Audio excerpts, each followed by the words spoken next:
Yeah, great to meet with you and to speak with you. There's some familiar faces here, so nice to see you again. So the brief I had was talk about things that you should do to win over analysts and things that you shouldn't do. And when I sat down writing a piece of paper, I thought, well, I can think of more things you shouldn't do than you should do, but I'll try and balance it out a bit more. So just a bit of background. So I run the security practice at Bloor Research.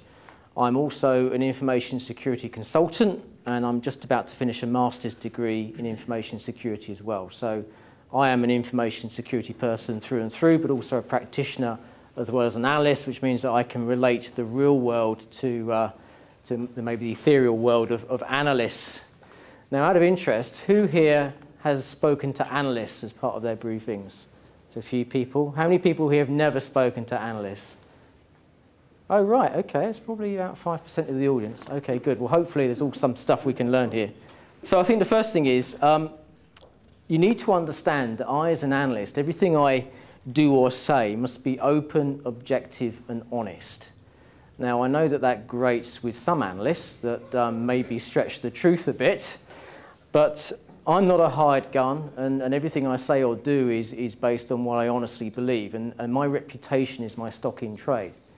So if I don't think something's very good, I might not say it, but I might not be that effusive about what I'm seeing, what I'm hearing. Other analysts may be more likely to write things depending on your relationship, but the fundamental tenet of what I do is that my reputation is absolutely paramount. The next thing is, I think it's really important to listen and take note of what analysts say. Now, those of you that have briefed analysts, you realize that most of us are quite arrogant. Some quite rightly, because they have an opportunity to speak to lots of vendors, lots of end users in some cases, lots of clients. And there is distinct benefit in listening to what the analyst might have to say and taking on board. It might be product recommendations, it might be go-to-market strategy recommendations. Just tune into that. Whether you choose to exclude it later is entirely up to you. But I operate a series of Chinese walls because obviously I speak to multiple vendors that do compete. But there are things that I might be able to add into the mix that can absolutely help you. So briefing an analyst is a two-way process, and you will get value out of it. The next thing, and I think a very important part, and I think I have to say this, is engage a really good professional PR agency. I do mean that from my heart. I have dealt with some complete horrors out there in terms of analyst relations or PR companies. And quite frankly, some of the bigger agencies are a complete nightmare to deal with because they tend to employ young graduates that are given the mission just to go out and talk about the company. And they can actually do your company more damage than more good. So do be very careful about the agency that you choose. You also need to understand that there are different types of analysts. So there are some analysts that are focused in different areas, are interested in different product areas, have different things that might interest them as part of their research program.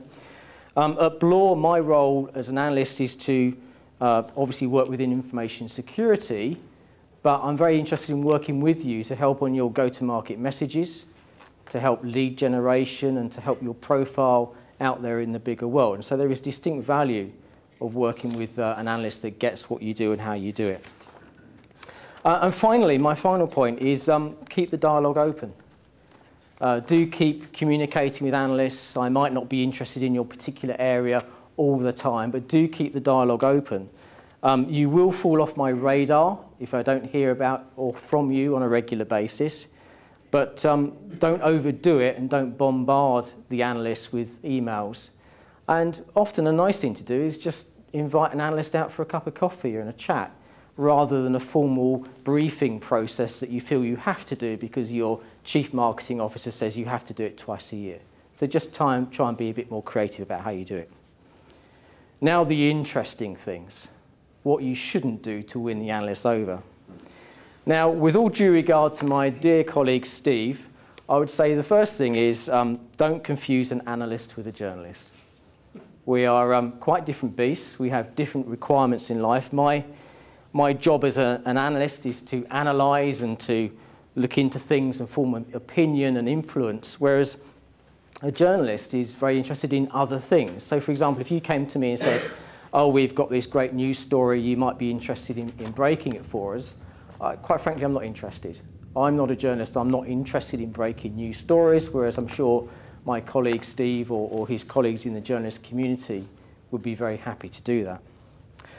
The next cardinal sin, as far as I'm concerned, is to email requesting a briefing and then ringing up 5 minutes later saying, why aren't you coming to my briefing?